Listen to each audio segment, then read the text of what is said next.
this episode of CBS Radio Mystery Theater. If you've enjoyed this and want to hear more, please subscribe to this channel. You can also visit my other YouTube channel by searching Mr. Brian McCarthy in the YouTube search bar. Till then, thanks for listening.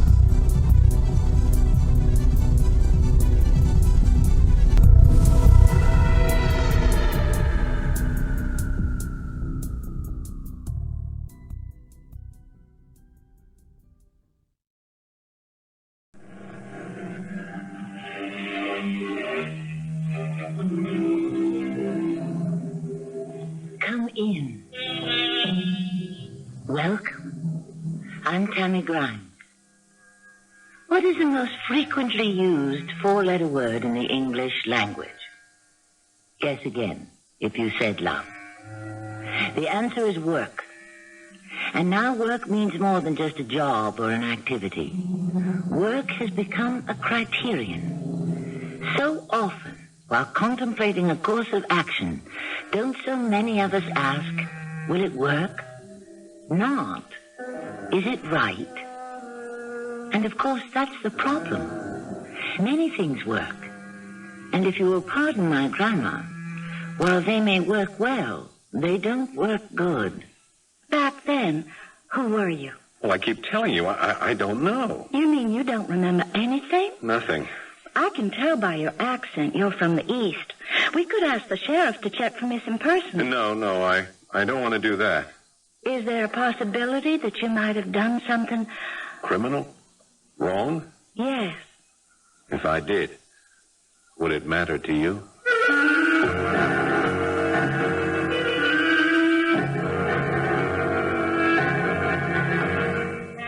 Our mystery drama, Flashpoint, was written especially for the Mystery Theater by Dann and stars Paul Hecht.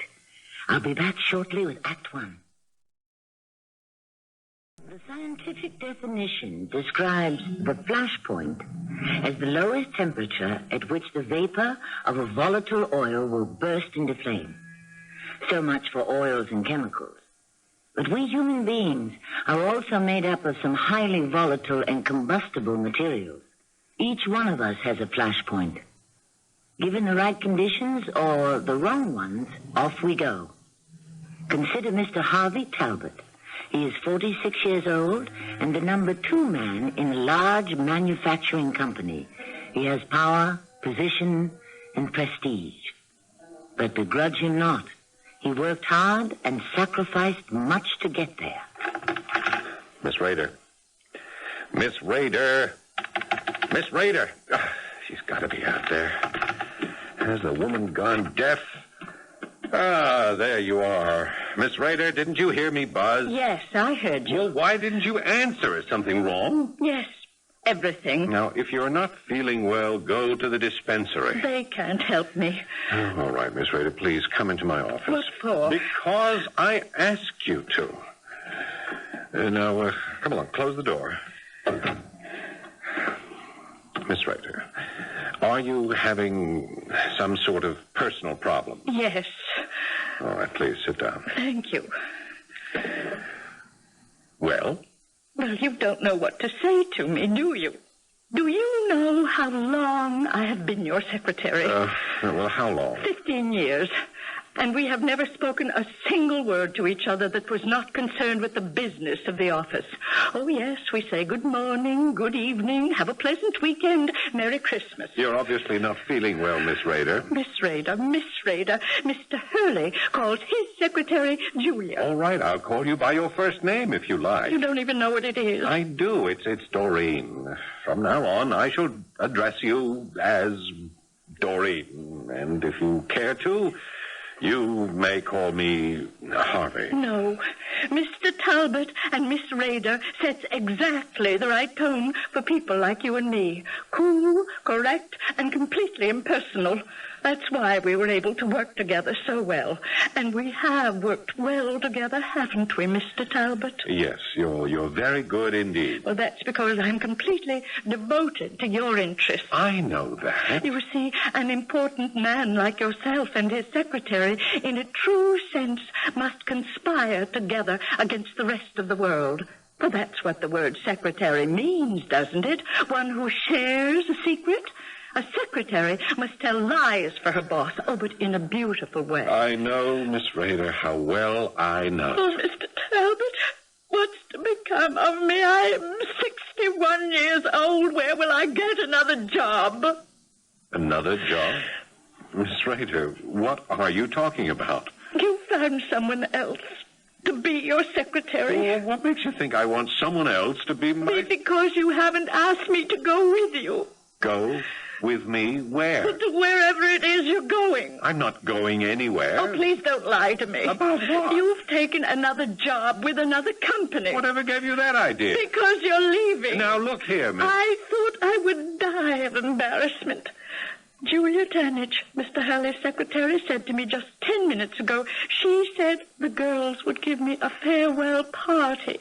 A what? She said, now that Mr. Talbot is leaving, and of course he's taking you with him, isn't he? And I said, how do you know Mr. Talbot is leaving? And what did she say? She said she heard Mr. Hurley talking on his private line, and he said he expected to have Harvey Talbot's resignation by the end of the month. Jim Hurley's secretary told you this? Yes, and she asked me where you were going, and that's how I found out I was no longer your secretary. Oh, Mr. Talbot, please take me with you. Miss Rader, would you please... Working with you is my whole life. Miss Rader... Oh, pay me less. I'll take a cut. I don't need the money. Miss Tannage, tell Big Jim I'm coming up to see him.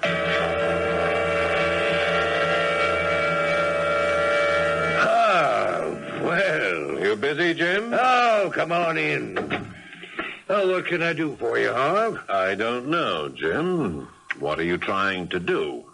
Do? Yes, I understand. You expect to have my resignation by the end of the month. Oh, Yes, I don't think I care for that answer, Jim. It isn't exactly a denial, is it? Well, I guess you better resign, Harv. why? Because if you don't, you'll be fired. And then all you'll be entitled to is 2 weeks' pay. If you resign, we could work out a little deal for you to walk away. Why am I being fired? We're being taken over, Harv. By whom? I'm not at liberty to divulge that just yet. Are you getting the gate, too? I'll stay on as chief operating officer. Why me, Jim? They want to put in their own man as my backup. Why wasn't I told about this before? Well, the deal might have fallen through at the last minute. Can it still? Not now. So I'm out. After 15 years, I'm out. I'm sorry. Sorry. It'd be better if you were loyal. Loyalty is not what business is about. Well, I was hoping we could part without hard feelings. It's 15 years of my life. Do you know what I gave up for this job? My home, my wife, my kid, and now I'm out just like that. You'll catch on somewhere else. Jim, I'm not 30 anymore. I don't have those 15 years to invest all over again. Now, let's be sensible about this, Harvey. Jim, this is my company. I'm the one who built it, and it was my brains that made you top guy.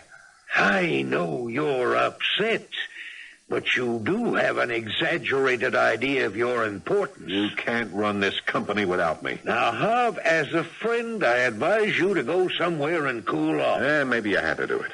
Maybe you didn't want the new guys to see us together. They'd have caught on. They'd see which one of us has the brains. All right, Harv, that's enough. But you won't get away with it.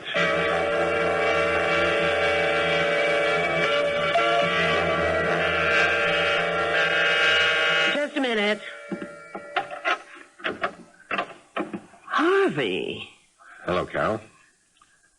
May I come in? Well, I was on my way out. Oh, I'm sorry. Well, he can wait. He? Who's he? A man, obviously. You mean you're going out with men? Well, is there any reason why I shouldn't? No. No, I guess not. It's just that I thought... You thought I'd just wither away without you. Well, come in. For a little while, anyway. Thank you, Carol. What are you doing all the way out here? Are you squeezing me in between some important appointments? No. Oh, you mean this isn't a business trip? No, it isn't. I came here To see you, Carol. You traveled 3,000 miles just to see me? Yeah? And just think, while we were married, it was all you could do to find time to travel home crosstown from the office. Carol, I lost my job. Oh, I'm sorry. Sorry, is that all you can say? Settle for that, Harvey. Imagine what I could say if I were a vindictive woman. We were taken over, the company. Yes, the wolves are prowling all about the marketplace. I'm out, Carol, I'm out. I don't have a single shred of evidence, but I'm tempted to wager my immortal soul that Mr. Big Jim Hurley is still in. Right. Put not thy trust in princes. I'm sorry. I shouldn't have said that. It sounds like I told you so. Carol, you know how I worked for that company? Oh, yes. There is not one manufacturing process I didn't perfect and refine. You don't have to convince me. And marketing. I mean, where can you find another guy like me? An engineer who has my insight into selling? Harvey, you're one of a kind. It's my company. No, it isn't, and it never was. I just didn't understand it, that's all. And now? You do understand it? I learned a great deal this week. What did you learn? I learned that next time I'll never let people like Big Jim Hurley take the credit for my brain work. Oh. And I also learned something else. And what's that? I shouldn't say I learned it. I just forgot it for a while. And what did you forget? Well, I love you, Carol, and I'm willing to take you back. Are you? Yes, I am. And, well, we can start all over again. Can we? What do you say, huh? No. No. Well, why not? Because I don't love you. But you married me. You must have loved me. I did. I no longer do. Well, then it couldn't have been love. Why not? Because love, true love, lives forever. Only in songs. Only in popular songs. But if you really love me... Love is a living thing, Harvey. It's born, and if it isn't tenderly nourished, it dies of neglect. Well, can't we try to begin all over again? Why? Because I need you. But I don't need you. Yeah, but think of Susie. She needs a father. Oh, not anymore. She needs a husband, and I think she's found one. Susie? Little Susie? She's 22. Gee, where has all the time gone? Susie's going to be married? Oh, you will be invited to the wedding. I do hope you can make it. Oh, what kind of thing is that to say? Well, you did miss out on most of the other important things in her life. You were always out of town or at some important meeting. Oh, but I forgot. You'll probably have a great deal of free time on your hands now. All this makes you feel very happy and vindicated, doesn't it? There's no joy in this for me, Harvey. You were the first man I ever loved. Father of the only child I can ever have. You see, you just said you loved me, and love can't die just like that. It didn't die just like that. It was killed. And it was a long, slow, and painful killing. A sacrifice to your vanity and selfishness. You were the one who wanted the divorce. Are you broke, Harvey? I can let you have some money. I want to help you in any way I can. I know, but you can't help me. Carol, do you know what I wanted out of life? Power, prestige, the top job. And you're right. You're right, I sacrificed everything to get them. And now they've been stripped away from me. And you know who took them? Big Jim Hurley, but he won't get away with it. He won't? No. I'll make him pay the price. What price, Harvey? What price? What price? I think she knows. After all, what other price can be exact? When you analyze it, there are two basic types of murder. The first are the homicides committed by criminals who must kill in order to achieve an objective. These do not concern us here.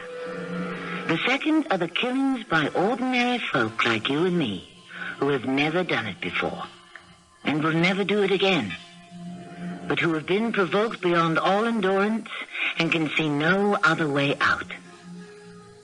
We move toward Act 2 shortly.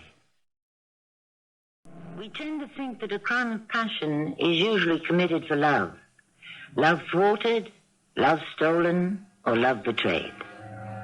But love is only one of the passions that drive men and women to murder. And not the strongest or the most prevalent either. After all, why was the very first murder committed? Why did Cain kill Abel? In a real sense, human beings will kill in order to protect what has come to be called turf. And turf exists inside as well as out. Turf may also define one's very own psychic boundaries. And it is a rare individual who will not fight for it, even though the battle may be misguided. What is this price, Harvey? Price? Well, you said you'd make Jim Hurley pay the price. Did I? I'm sorry I bothered you. Sit down. No. I have to be going. I'm sorry I didn't get to see Susie. Oh, well, let me call her. Perhaps she can run over. No. Got a plane to catch. Well, where are you going, Harvey? You don't look well. No, I just have this headache. Well, you never used to get headaches. Too much has happened to you too quickly. Nothing has happened to me that I really haven't expected. What are you saying? Deep down in my subconscious, or is it my unconscious mind, I knew a day like this would arrive. Didn't I, Carol? I don't know, Harvey. No, yes, you do. You knew that those whom we create can very well destroy us in the end. Maybe they have to. And so Big Jim Hurley, who was nothing but my front man, my mouthpiece, has... Goodbye, Carol. Thanks for everything. Please, Harvey. If it'll make you feel better, I don't love you anymore either. I know. That love, it was just another one of my illusions. And now I've killed it. You really shouldn't leave right now. So I only have one more illusion to kill, and then I'll be free. Goodbye, Carol. Harvey.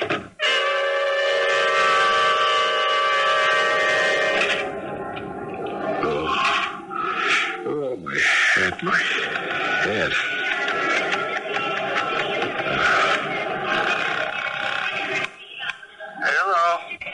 Hello, Jim. Who's this? You already forgotten the sound of my voice? Old buddy, where are you? More important, Jim, old buddy, where are you? What kind of a question is that? You know where I am. I'm in my office. Yes, you are in your office, true. But you are also somewhere else. No kidding. Where? You are also very close to death.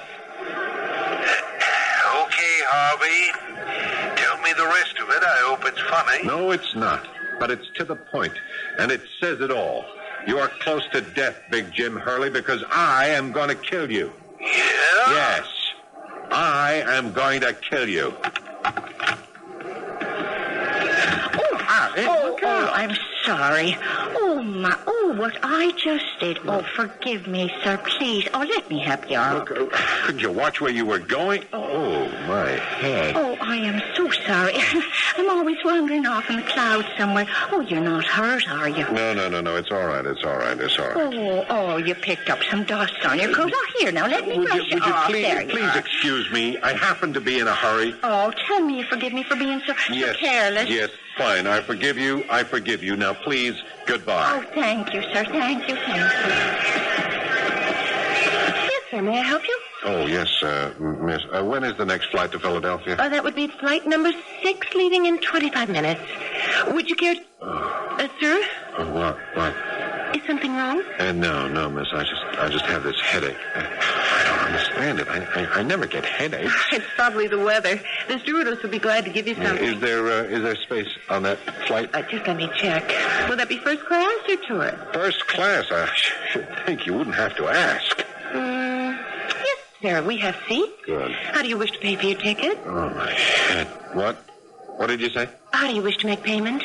Well, my secretary takes care of all, Miss Rader. Would you check with her? Would you believe that this is the very first time in 20 years that I've had to arrange for my own airline ticket? Yes, sir, I can believe it. Now, will that be cash, check, or credit card? Oh, let me see. I suppose Wait. Sir? What is it, sir? My wallet. What happened to my wallet? Your wallet? I always carried it in my inside pocket. You lost your wallet? No, I did not lose my wallet. I don't lose things. I never lose anything. Well, perhaps you forgot to bring it. I did not forget. I'm the most highly organized person you have ever known in your life. Unfortunately, we do have pickpockets. One of them may... shall I call for a security officer? Oh, I don't know. I just want to get back to Philadelphia. I have something very important to do. About payment for your ticket, sir. We could call your office and have them authorize a charge. Yes, that's a good idea, miss. You do that. You mentioned you had a secretary. What was her name again, please? Her name? Your secretary's name? Oh, I don't have a secretary anymore. Oh. I can't remember. For 15 years she shared my secrets, and now I can't even remember her name. Well, what's the name of your company? My company is... I don't remember. You don't remember the name of your company? It isn't my company anymore. Don't you understand? Sir, are you ill? No. Suddenly, I don't have a headache. Why don't you sit down on that bench over there and just collect your thoughts? Yes. Perhaps I'd better. Perhaps I'd better.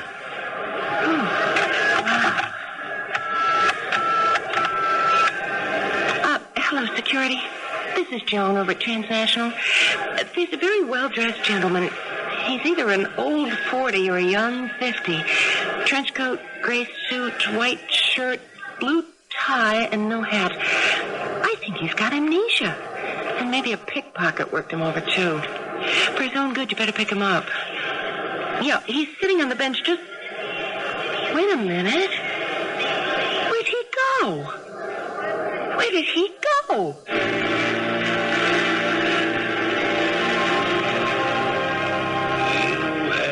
Exaggerated idea of your own importance. What's to become of me? I'm 61 years old. You better resign. Who are you people? Who are you? Love is a living thing. If it isn't tenderly nourished, it dies of neglect. Sure, I fought for you. You're my friend. Why have you abandoned me? Why have you abandoned me? Who are you people? Who are you?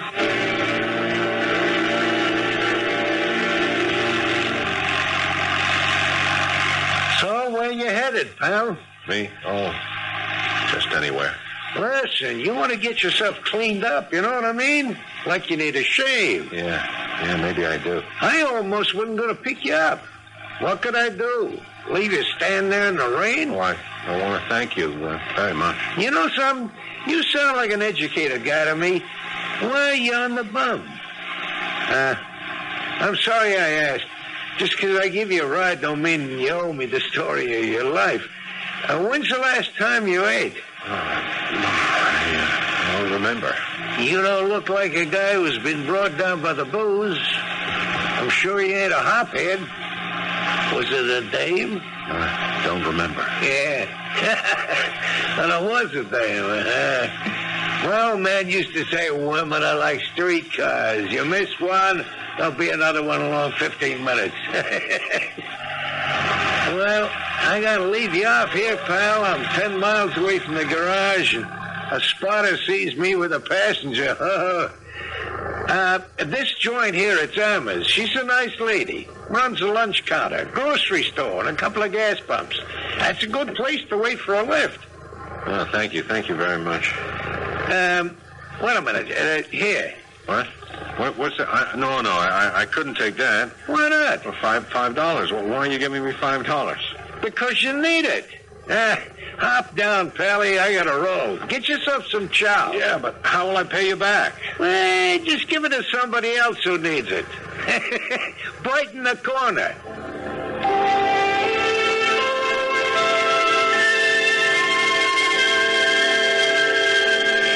That'll be $5.35. What? No, it can't be. add it up yourself. Yeah, I did. It comes to exactly $5. That's right, plus 7% tax. Oh, gee. I didn't. I just ordered $5 worth because, well, $5 is all I got. I was watching you eat. That was an awesome sight. I bet you haven't had a bite in days. Here, come on, try another bowl of chili. Oh, well, you're very kind. What? A couple of pennies worth of food. Well, thanks. I had no idea people could be so kind to each other. Does that mean that you yourself are not a kind person? Well, I don't know what sort of a person I am. Well, you know what they say. Very few of us really know what we are. Yes, but most of us know who we are. You're saying you don't know who you are? Hey, you mean you could be one of those amnesia victims? Well, I really don't know why I'm telling you all this, but I don't know who I am. You mean you don't want to know? No, I can't remember anything, and I have no way of knowing. My wallet was lost or stolen. I have no identification. Well, that stuff's for the movies. You could find out who you are easily enough. Number one, fingerprints. Somewhere along the line, you had to be fingerprinted for something. Well. And that's an expensive suit, and it's been roughed up, but it cost a lot of money. Yeah, how'd you know I didn't steal it? Well, it fits you too well. And then, your accent. See, you're not from out here, you're from the East. Some expert could probably pinpoint the city. You could really find out who you are if you really wanted to. The question is, do you want to? Nope. Why not? Well, I think if I can't remember who I am, it's because I'd rather not know. Do you think you might have done something bad? No. Well, how can you be sure? Well, I think it's because I'm afraid of what it is that I'm going to do. What could that be? I think it's because I know I'm going to kill somebody.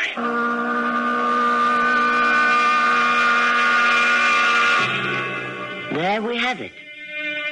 One of the basic reasons why people get amnesia. Faced with an intolerable situation and unable to handle it, many of us simply tune out. When the world becomes unbearable, there are those who just leave it and retreat into another world. A private world of their very own. A world that you and I shall explore shortly in Act 3. It was Mr. Kipling who said, "More men are killed by overwork than the importance of the world justifies. Others are stripped bare of all the things they once held dear. Still others are driven to madness. In a sense, all three have happened to our central character. First, as Harvey Talbot, he is already dead in his own memory. Second, he has lost everything he owns and everyone he loved. And third, it was all because of a fit of madness that surged through his soul on one bad day." You're gonna kill somebody? Yeah. The real me wants to kill somebody. The real you? But there's more than one you. There's the you that you don't know about back east somewhere. And there's also a you that's sitting here talking to me. Does this you want to kill somebody? No. Well, then how do you know that this one isn't the real you? I don't know anything. Oh, excuse me. I think somebody wants some gas. With you in a minute. Would you just pull up to the pump? I can't. What's the matter? My car won't go. Oh, I'm sorry. Well, we don't have a mechanic. We just sell gas. Hey, just a minute. Maybe I can help. Go ahead. Start it. You mean it'll go now? Yeah, try it. Well, what do I owe you? Ask the boss. Oh, it's on the house. Have a nice day now. Thank you. What was it? That was nothing. Oh, it had to be something. No, there's a wire that connects the distributor to the coil. It just came loose. Distributor? Coil? To me, those are just words. You seem to know something about them. Yep, I know everything about them. Could it be that you're an automobile mechanic?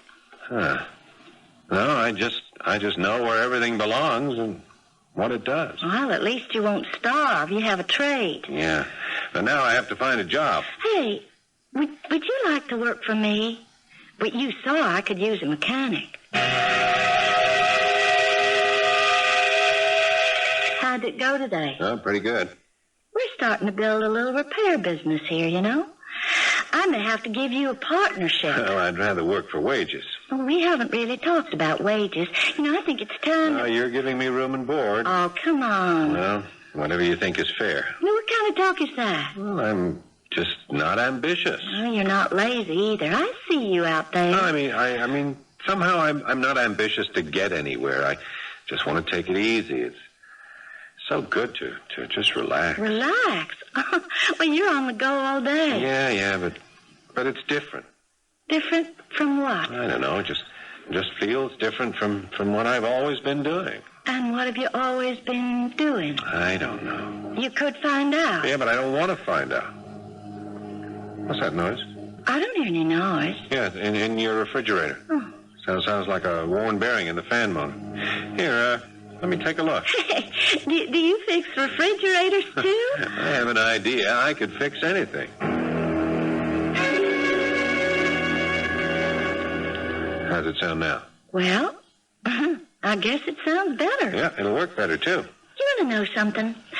I don't think you were a refrigerator repairman, and I don't think you're an auto mechanic either. No, why not? Because I look at your hands. Yeah, what about my hands? They're not the hands of a working man.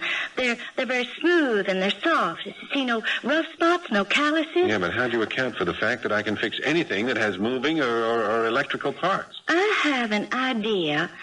You were the kind of man who designed them. You're an engineer. Yeah, that's right. How do you know? That word, engineer. That hit a nerve. Please, Irma, don't do that again. Don't do what? Don't try to discover who I am. Right now, it's a closed door, and every time you figure out something about me, you start to push that door open. I want it kept shut. I want to lock that door and throw away the key. Okay. The world's loss is my game.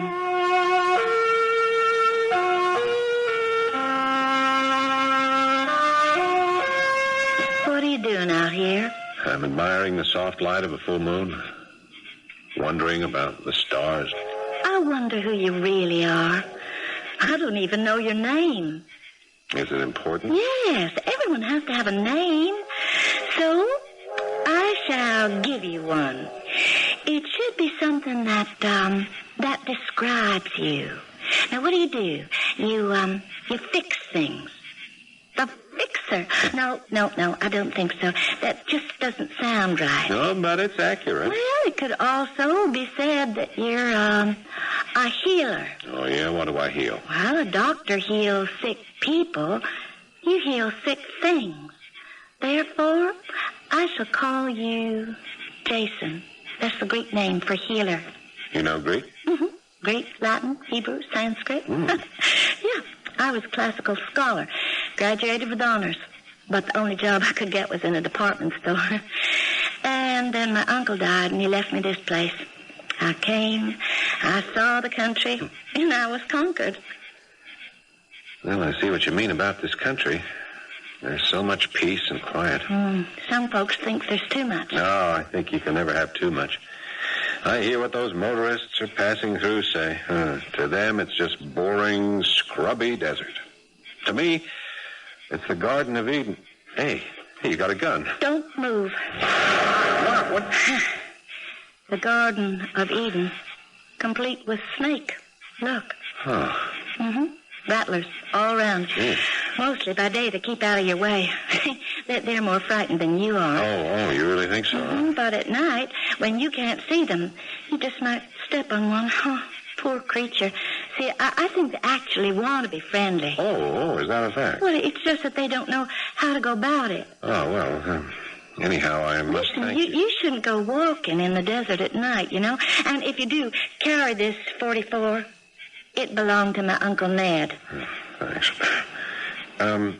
What's that name you just gave me? Jason? Oh, yes, Jason, the healer. Uh-huh.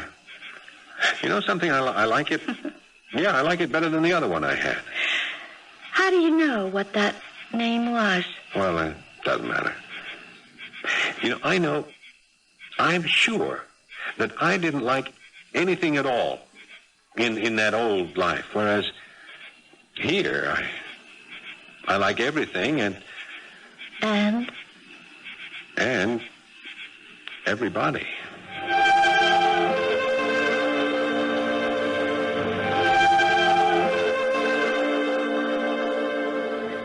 Quiet out there. Yeah, just the way I like it.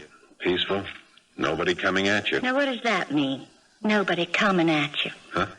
Or was everybody coming at you? Well, I suppose so. Hey, let's not talk about that now. All right, what shall we talk about? Well, we're always talking about me. Let's talk about you. Well, yes, but you're the man of mystery. Oh, everybody's a mystery. Oh, especially you. And look at yourself in the mirror. Now, what you see is someone who has been hiding inside of someone else. And then suddenly, one day, for some reason, you came out and you left that someone else behind. Yeah, I hope we never find each other. Yeah, but suppose. Yeah? All right. Now, suppose you had done something. Wrong? Criminal? Yes.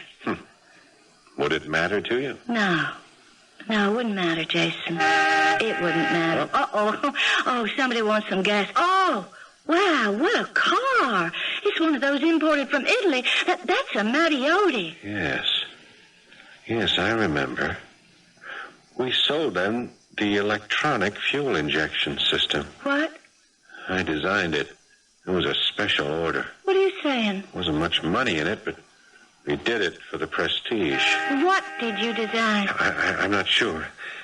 That door is opening a little. I see a huge office in it. It's gone. Oh, she's in a hurry, that one. Yeah, she looks familiar. Why does she look familiar? Maybe I better go pump the gas for her. No, it's all right. I'll do it. Jason? Yeah, what is it? Nothing. I'm frightened. For what? I don't know. It's okay. I'll be right back. Yes, ma'am? Fill it up, please. It's you. It can't be you. What? Well, who are you? You don't know me. My head. What's happening to my head? Is this what became of you? I must say you never looked this good. You know me, but why don't I know you? Most people wouldn't know me anymore. For years, I invested my money in stocks and bonds. And then after you were forced out, I decided to invest my money in me. Well, how do you like Doreen Rader now? Rader? You're Miss Rader. Mr. Talbot, you look ill. I have this terrible headache. Will you do something for me? Would you give me a lift to the airport? Where are you going? I have to do something. What? I have to get rid of this headache. Well, that gun. Why are you taking that gun? I have to kill a snake. What do you mean you have to kill a snake? That's how I'm going to get rid of this headache. Who is that I woman? have to go. Please, Jason. My name is not Jason, it's Harvey Talbot. Please, tell me. Right now, I can't tell you anything. Will you be back? Yes, I don't know. I only know I have to kill a snake.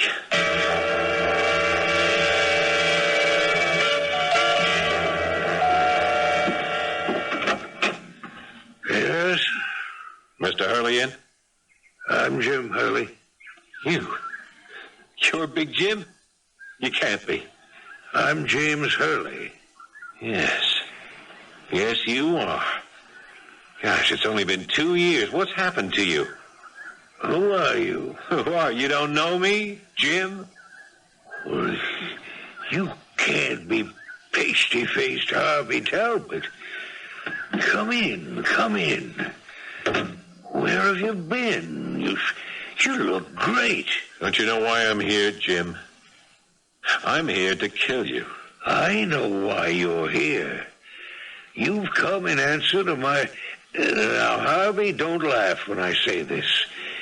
But you came because I prayed. Prayed? What a strange word for you, Jim. I prayed you'd come. Harvey, I need you. You were right. I can't run the place without you. There are too many questions I can't answer. Oh, is that so? They're closing in on me. I have to come up with some answers. I need some great new programs. I've had 4 losing quarters in a row. They're getting restless. Help me. Help you? Here, sit down. Put the old thinking cap on just like in the old days. I'll work out a great deal for you. Oh, will you? You'll have to be kept in the background, naturally, but I'll make it worth your while. I came here to kill you. I mean, that's what I felt I had to do the day you told me I was finished. Oh, that was a bad day for me, too. But this is worse. If you don't help me find a way out, I'm finished. You've got to save me. You can fix anything. Harvey, you can take over my job. Think of it, Harvey. You'll be chief operating officer. It's what you always wanted. Is that what I always wanted? You can make $1 million a year. The sky's the limit. That's what you want, I know. Just save me and it's yours. No, Jim. No. You know what I want? 2 gas pumps and a repair shed attached to a coffee shop and a country store in the middle of the Mojave Desert. You're crazy, Harvey. Maybe. And the name isn't Harvey. Call me Jason. Jason the healer. The first person I healed was myself.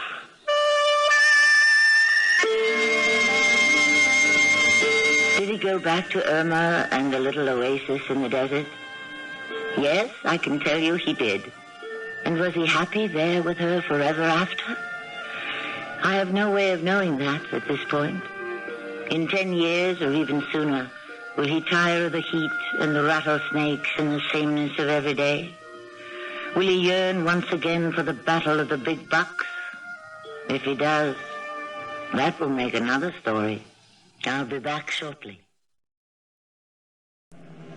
This has been a story about work. I think that the true meaning of work has been summed up in a poem by a Mr. Kenyon Cox, written almost 100 years ago.